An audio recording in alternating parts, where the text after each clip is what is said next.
ପ୍ରଥମ ନିର୍ବାଚନ ମତଦାନ ସରିଛି। 101ଟି ଆସନ ପାଇଁ ମତଦାନ ସରିଛି। ତାମିଲନାଡୁ, ଛତିଶଗଡ଼, ରାଜସ୍ଥାନ, ନାଗାଲାଣ୍ଡ, ମଣିପୁର, ଆସାମ, ପଶ୍ଚିମବଙ୍ଗ ଆଦି ରାଜ୍ୟରେ ପ୍ରଥମ ପର୍ଯ୍ୟାୟ ମତଦାନ ସରିଛି।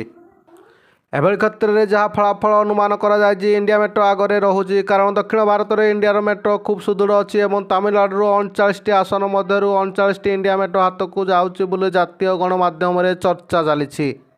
ଖାଲି ଏତିକି ନୁହେଁ, ବିଜେପିର ପ୍ରାର୍ଥୀମାନଙ୍କର ବୟାନ ହିଁ ବିଜେପିକୁ ସଙ୍କଟରେ ପକାଉଛି। ଏପଟେ ଏମାନଙ୍କର ମିଥ୍ୟାର ଉପରେ କଂଗ୍ରେସ ଜୋରଦାର ବିରୋଧ କରୁଛି।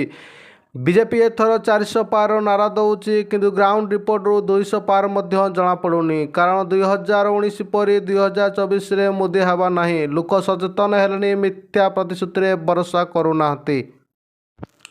ଦେଶରେ ସିବିଆଇ, ଇଡି, ଆଇଟି ବିଭାଗର ରେଡ୍ ପରେ ବିଜେପି ଆଡ଼କୁ ଆଙ୍ଗୁଳି ଉଠୁଛି। ବିରୋଧୀ ଦଳର ନେତାଙ୍କୁ ଜେଲରେ ଭରି କରିବା ଏବଂ ତାଙ୍କ ନାଁରେ କେସ୍ କରିବାରେ ବିଜେପିକୁ ଭାରି ପଡ଼ିବ।